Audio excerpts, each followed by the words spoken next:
What is going on, everybody? It is your boy Daniel J. You are watching the Link LatinX, a collaboration between Pyro Media Network and APLA Health in conjunction with the CDC, the Center for Disease Control and Prevention, honey, because they help us pay the bills, okay? They give us the coin and the checks to help us pay the bills. Now, as you can see, I'm by my lonesome. Technically on the screen, that is true. However, my co-host Roger Sedias is literally sitting right next to me, and he's working on getting on the stream because we were having a little bit of technical difficulties. Honey, it's the nature of nonprofits. Sometimes things work and sometimes they don't, because we need more donations. So if you want to send a donation to APLA Health, please do so, because obviously we need the extra computers.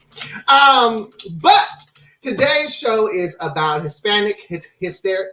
Let me start over. Today's show is about Hispanic Heritage Month, and we are going to be talking about our coming out stories in recognition of National Coming Out Day, which was yesterday, the 11th. And in addition to that, we're going to be talking about some of our Latin LGBTQIA icons throughout history that have influenced culture and things of that nature. I also want to let you know, because we are missing two of our hosts, Nigel and Carlos, shout out to them. They are not feeling well. We hope that you get better. We hope that we see you next Latinx episode all full and well, but this will be a shorter episode than usual. So there won't be any commercials. We're just going to fly through this as we need to. All right. So I think Roger is set up and rests to go. So we're going to get into ¿Qué tal? And our ¿Qué tal? Segment is going to be and then mute your live television, y'all. Don't you just love it? Roger, introduce yourself to the people. Say hello. Hello, everyone. This is your friend Roger Sediles. I'm the program manager of the substance abuse programs here at APLA Health. Welcome, welcome, welcome. Thank you so much for watching us today. And Joseph, thank you so much for saying that I look amazing. I didn't try. I just didn't feel like doing my hair. So that's where the hair wrap came from. Joseph also says, I'm about to be flying back home, but I'll catch the rerun. Okay, well, travel safely, Pumpkin.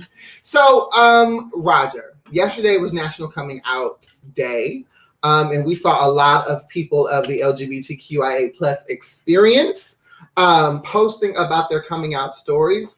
And we did talk about last episode on the Link with Kai and Dwayne a little bit about coming out and what that effect has on a person's mental health and just the experience of what that is. Do you have a particular coming out story that stays with you? Sure. I think I can say, well, first of all, I grew up in a Catholic high school, so it was very challenging to speak about this with anybody, and the priests and nuns at the school will do the best to try to convert me into straight men as a 8 years old, who didn't even think about anything that had to do with sexuality or anything like that. So I guess that for them at some point, I felt like they were kind of like thinking that I was a sexually advanced kid when I wasn't really even think about sex. I was just saying, hey, I don't think I'm like the other boys. I feel different. So I think that would be the first people I came up to, the nuns and the priests at school. And then as I was growing up, I went 15 to this retreat, Catholic retreat, when after that I decided to live my life as a single man and never have sex in my life and just live by myself. We're glad you didn't stay to that idea, honey. We're glad that didn't stick. Of course that didn't work. It only worked for 3 years until this Cuban a handsome dude, tried to reach out to me, and of course I accepted.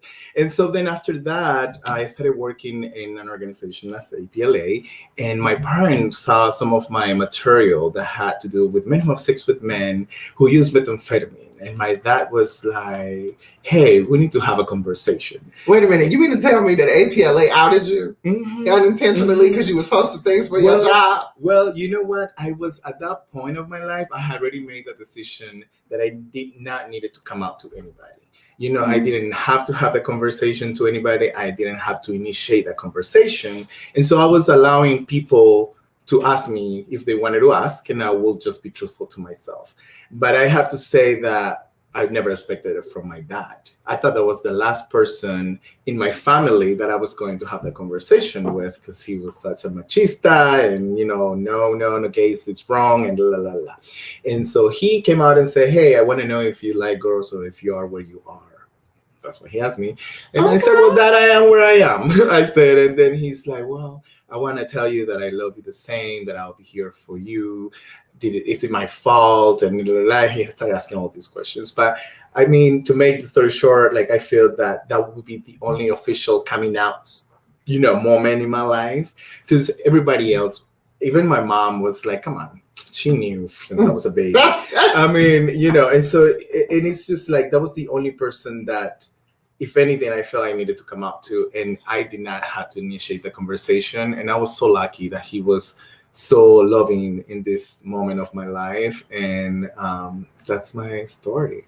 Yeah. Well, many of you, if you saw last week's episode where I kind of shared my lack of a coming out story, but I will share it for the new people watching today on the Link LatinX.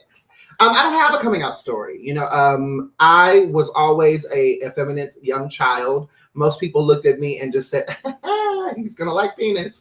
And that was just kind of, the expectation. So I'm glad I proved those people right. Yes, I like penis. But I never really had to come out. I think the closest thing to that was when I had to be about 17 or 18. And I had invited a friend over, and my dad was up, my mom was asleep, and the dude came in, said hello to my dad. We went into my room, and just kind of chilled. My dad landed up going to bed because it was later in the evening, and me and this dude started fooling around. And my mother woke up, because she had been sleeping. And she was checking in on me, and she went to go open my door, and it was locked. And in my household, a locked door was a no-no. If you wasn't paying rent, you didn't have the right to be locking no damn doors unless it was the front and the back door for safety. And so I hopped up out of bed and rushed to the door, opened it, and I opened the door, and I had this huge hickey on my neck. And my mother looked at my neck, saw this boy, told him to get the hell out, and that was the end of that. Next thing I know, I'm being asked to move out of my home, and I was like 18, and I remember my mom wrote me a letter that basically said, if you want to be gay, you can be gay elsewhere. We're not going to stop you, but you can't do it here. And as soon as I finished reading the letter, she walked in and she was like, did you get my letter? And I was like, yes. And she said, and I said, well, when do you want me to leave? And she said, now. And so packed my stuff up in 6 trash bags, and she drove me to a motel. And I stayed in the motel for a while until, my friend Josh Pilgrim extended the invite for me to live with him until, things got better for me. So that was, I guess, my coming out.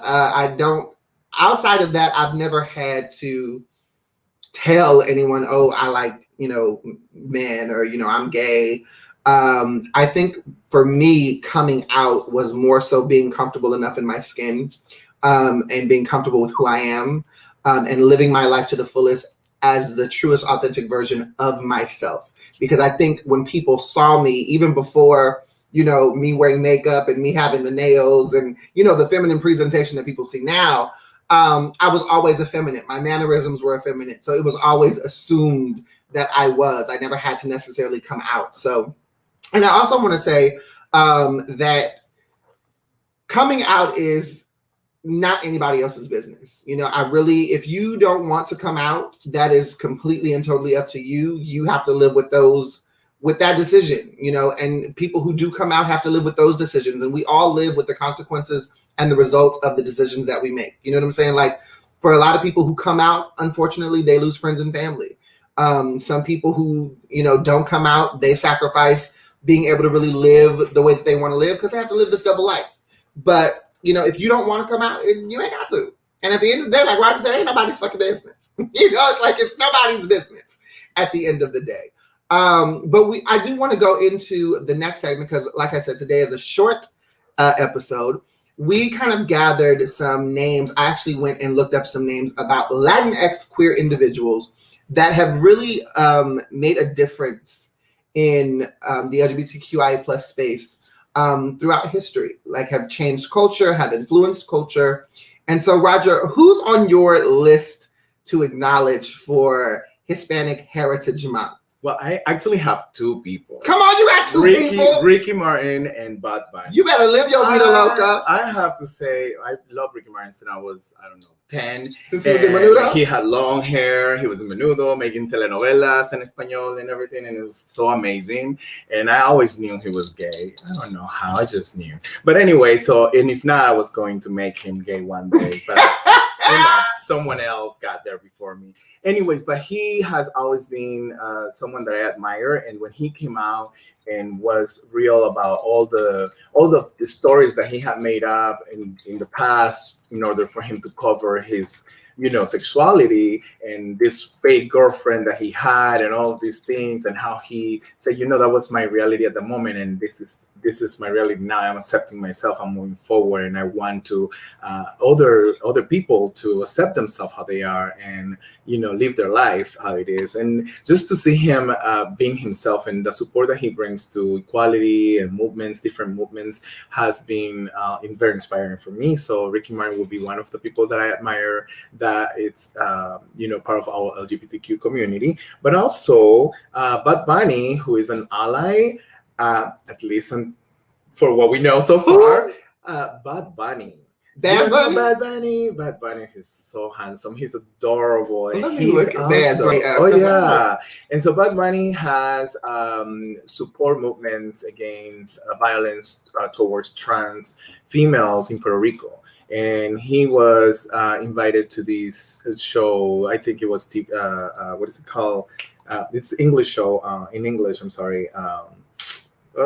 Saturday Night Live, is that correct? Saturday NSL? Yeah, NSL, yeah. And so he was there, and he came out with a skirt and with a t-shirt with a picture of a trans woman that had recently been killed in Puerto Rico, and that was talked about. And so he came out with that picture, and in his interview, he basically shared that he wanted to support and make sure that females, trans women are not being abused and violent in Puerto Rico and other countries. Well, let me just say that I'm looking at Bad Bunny right now on Google, and the boy is fine. Yeah. Okay, he is a Puerto Rican rapper, and the boy look good. Hello, Bad Bunny. How are you? Yeah. I'd love to hop around a little bit in your life. How about it? I wish we had. See, we could have had this. We should have sent this photo to Kwame a little earlier so he can show the people who Bad Bunny is. If you don't know who Bad Bunny is, Google Bad Bunny, honey, because he's good. Now, I don't listen to his music. Roger, do you listen to his music? Oh yes, a lot of his music. What does his music consist of? His music is very double meaning, very sexual, very hot at all times, and I love it. And then he also has a song called Ella Perrea Sola, which he dresses, he cross dresses and dances and has titties and everything, and he looks super sexy. Now, what does that mean in English for those of us who are Latin but still don't speak? What? Cross dress or what? No, with the title of the song. Oh, Ella Perrea Sola. She reggaeton is perrear, so she dances alone, basically. Oh. And so in the song, she said, "Don't bother me, I don't need you." Ella perrea sola, meaning herself. Okay, I dance by myself. I don't need no partners. Okay, yeah, I'm doing good by myself. Thank you. And so it's a really nice video actually, and I love all of his work, really, to be honest with you. So it's amazing. But he has been vocal about LGBTQ plus issues and things that he thinks they need to be addressed. There is a song also called Caro, which means expensive, that the exact translation, but it really is talking about the value of people and how different we all are, but we're all valuable. And there is a part of it that Ricky Martin is part of his song. And so two of your people in one space, and it's just everything for you, I'm sure. Yes, and the song basically says, "How does it hurt you for me to be who I am?"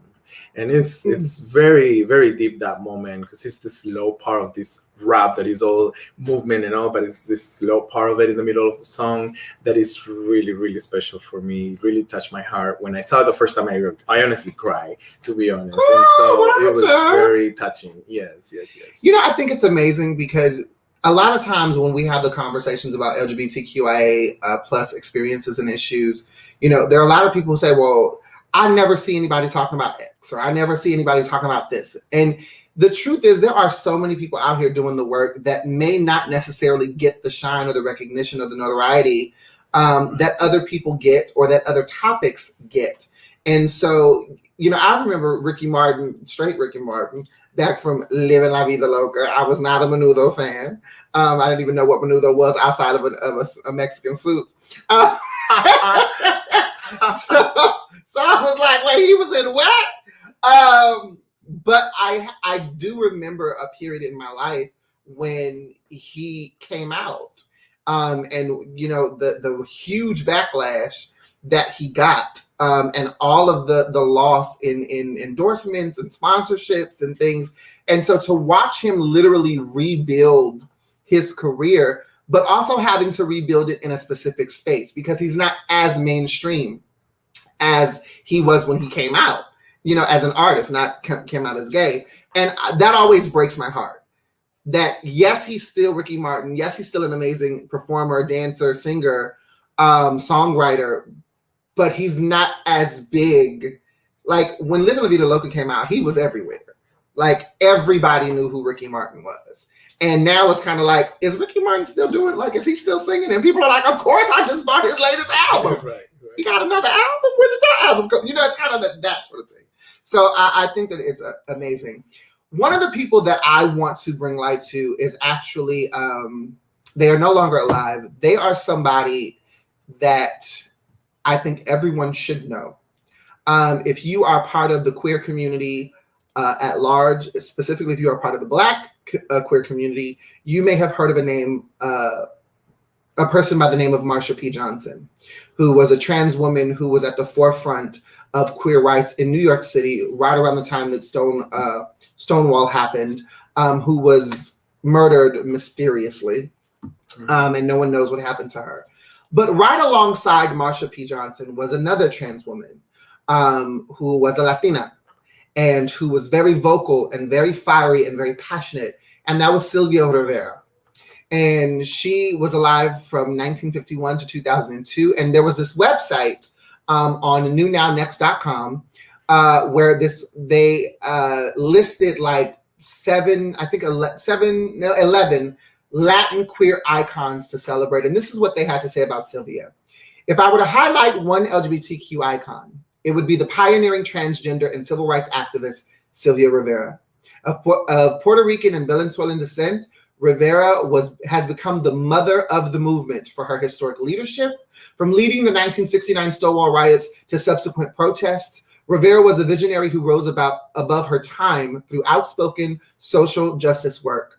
Alongside Marsha P. Johnson, a fellow gay liberation activist, Rivera co-founded Street Transvestite Action Revolutionaries, or STAR as it's more commonly known, to support queer youth and sex workers. And I remember watching the documentary on Marsha P. Johnson. And at the time of the documentary, Sylvia was still alive. And unfortunately, you saw the height of Sylvia's career that had her on in every march, on all stages. She was doing performances and shows and things. And then they showed the fact that she was homeless, that she was literally living in cardboard boxes and these little, man-made huts, next to one of the rivers in New York. And then, of course, also dealing with drug addiction. And to see an icon of a movement in that manner was both humbling and heartbreaking for me, because Marsha P. Johnson and Sylvia Rivera are often acknowledged as an afterthought when we look at the progress that we've had in the LGBTQIA plus movement and experience. There would be no Harvey Milk if there was no Marsha P. and Sylvia Rivera. There would be no RuPaul if there was no Marsha P. and Sylvia Rivera. And so much of the rights and the things that we have now were because these two trans women were vocal and proud and confident and strong enough to stand against the masses, including other white LGBTQIA folks who wanted to overtake the narrative of what Latin and Black folks and people of color were doing at the time. And so I want to honor Sylvia, because I know Marsha P. Johnson in the probably in the last decade has gotten a lot of recognition. That name has rang true, but Sylvia's name does not ring as loud as I feel like it should. Not only to be a Latin trans woman, but just to be such a pillar in the foundation of this movement. I want to honor her for all that she has done. Another person that was on this particular list was, let me, if I can find it. Wow, you do that, Daniel. I just wanted to say thank you so much for pointing that out, because a lot of us Latinos that are first generation in the United States do not really know the story of our LGBTQ community here in the United States. And so this is important so that we also know what has been done before our time, and what our Latino community have, push for and fight for and all of that. So thank you so much for that. Absolutely. The next person that I want to give honor to is if you know anything about ballroom culture, you know this name.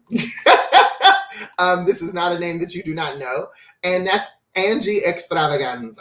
Okay, she was honored in the series Pose that was on for 3 seasons, and you got to see kind of like a glimpse into Angie's story, and what she was about and what she inspired in the ballroom scene, but also within the LGBTQIA plus community. And most people know, outside of ballroom, if you don't know about her career in ballroom, most people might know her from the 1990 documentary Paris is Burning. And of course, being the mother of the House of Extravaganza, which is apparently still slaying in the New York City streets, which is a testament to its legendary house mother. But one of the things that I was doing a little deep dive and research in regarding Angie is her tenacity. And I remember seeing her in the Paris is Burning documentary. And if you have never seen Paris is Burning, as a queer individual, go do your homework.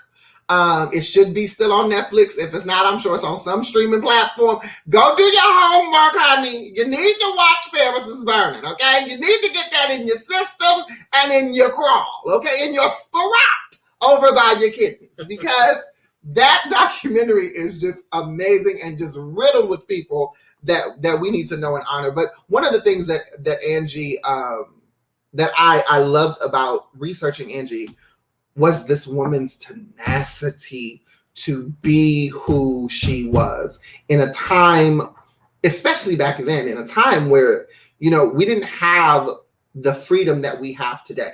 You know what I'm saying? Yes, we are still struggling. Yes, we are still fighting oppression. Yes, we are still fighting people, for rights to simply breathe and live our lives the way we want to live it.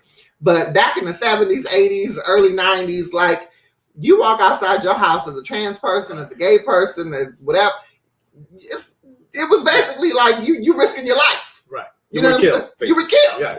Yeah. And so to see people like Angie, to see people like Sylvia, to see people like, even in today's generation with Bad Bunny, with his fine ass, and Ricky Martin, to see these people in Latin culture be part of a movement, just really makes me be thankful and grateful for their work, their sacrifice, their hardships, their trials.